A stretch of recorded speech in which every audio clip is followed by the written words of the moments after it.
During the Peloponnesian War, the island of Lesbos revolted against the Athenian Empire, and they wanted to make an alliance with the Spartans, who at this time were the arch nemesis of the Athenians. And the Lesbians, the people of Lesbos, they did not like the Athenians for a long time because the Athenians ruled over them and they wanted to rebel.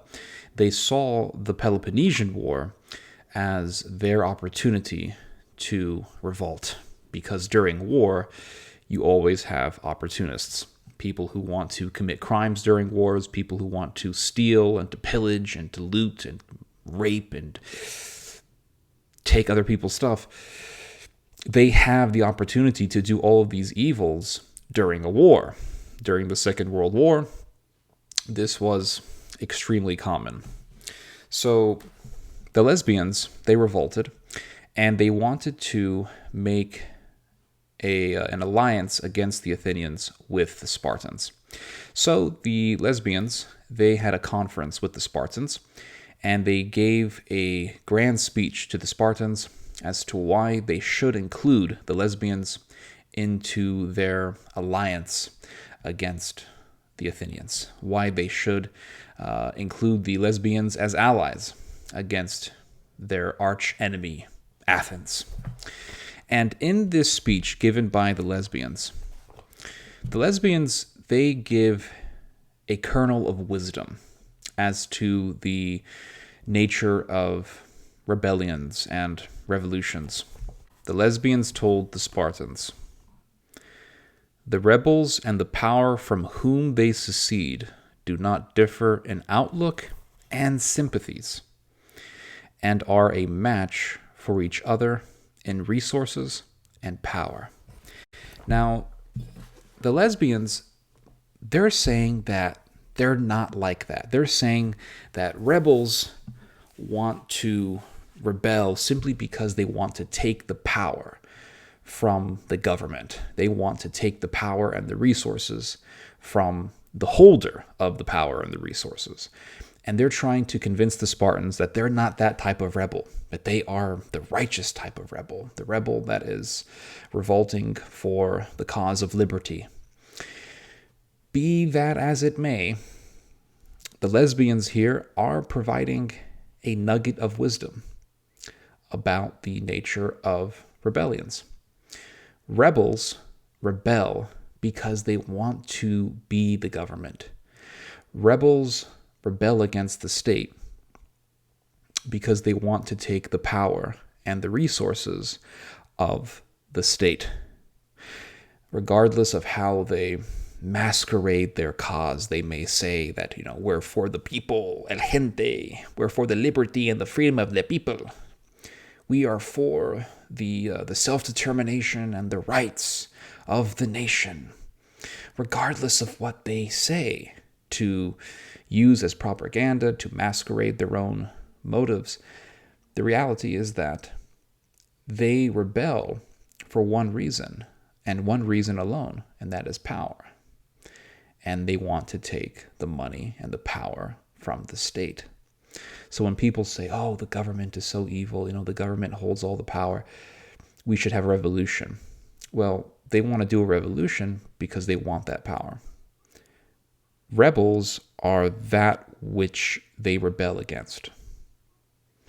Rebels are the one that they hate. They hate the government, but they want to be the government. They are that which they hate. They are that which they rebel against. Earlier today, I was hearing about Noam Chomsky and how he accurately describes the power structures of the world, how you have this group of very rich people and they have all the money and they have all of the power and they influence the media. And I said, yeah, that's true. What Noam Chomsky is saying isn't false, but that's the way it always has been. You've always had people who have held the power. You have always had people who have the money, and they have the wealth, and they have the leverage, and they have the political leverage and the political influence. That has always been here. It's just a matter of fact. It is a matter of human existence.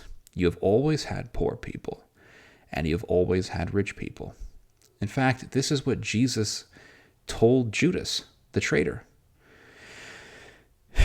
When you had the woman who came to Jesus to receive redemption, and she bathed Jesus' feet with very expensive perfume, and Jesus forgave the woman, and Judas, instead of being in awe of this moment, Judas says, well, why wasn't that bottle of very expensive perfume sold and the money given to the poor? And Jesus told Judas, the poor will always be with you. And I want to say the same thing about the rich. The rich will always be with you. The powerful will always be with you. So what is the point of going on and on about power structures? What is the point of complaining about the fact that you have rich people?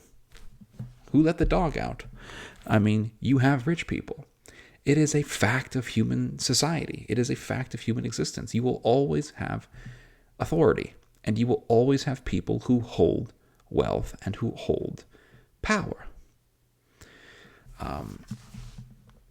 But then you have the people who say, look at this evil government and how they hold the power and they hold the authority and they have the money and blah, blah, blah, blah. Okay, and are you going to change that? Because if you do a revolution and you succeed in your revolution and you get what you want, you're not going to hold power. You're not going to hold money. You're not going to hold wealth. You're not going to kill people who you see as your political enemies. But the problem is that people, the mob, the masses who don't know any better, they get deceived by this type of BS. They get deceived by this type of rhetoric. They say, look, these people they're for us. They're for us, the working man, the little guy. Not these bureaucrats and these elites over there. But why are they rebelling? Because they want to be the elite. It's like the Mexican Revolution. You had the Mexican Revolution. You had Caius. Plutarch Elias Caius took over, and he was a tyrant. Che Guevara and Castro, they took over Cuba. And now you have people in Cuba racing across the freaking ocean to get to Miami. And people in America are complaining about Florida. They're saying, look, Florida is full of crazies.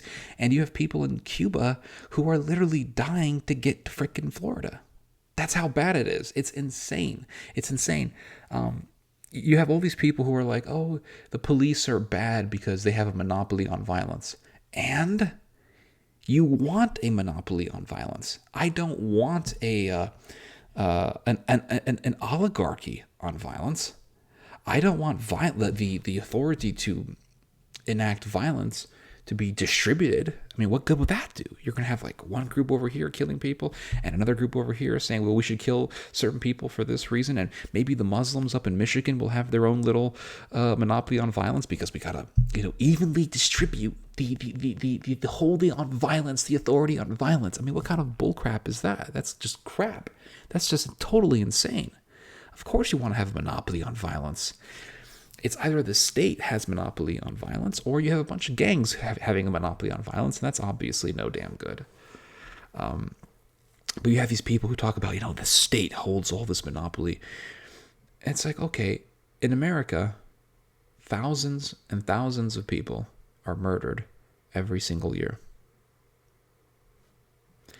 And if you look at the number of people killed by police in this country, it's around 1,000 people a year, which, considering the fact that we have hundreds of millions of people living in the U.S., that doesn't really indicate a regime that wants to just murder people for no reason, even though they're activists who want you to think that the police are that way. The reality is that you have hundreds of millions of people living in America, but you have like 338 million people living in the U.S., and 1,000 people a year are killed by cops, as opposed to the thousands of murders that we have every single year in this country. I think America has around 15 or so thousand murders a year a year. So 1,000 cop killings doesn't really sound like a regime that just wants to go kill people. And plus, the people who get shot by cops are people who are asking for it anyway. But it's like, you have these criminals in America who kill people, thousands of people every year, but the cops are the problem. And then they say, well, we need to give more authority to the people. Well, wait a second. The American society kills itself thousands of times each and every year. And then the cops,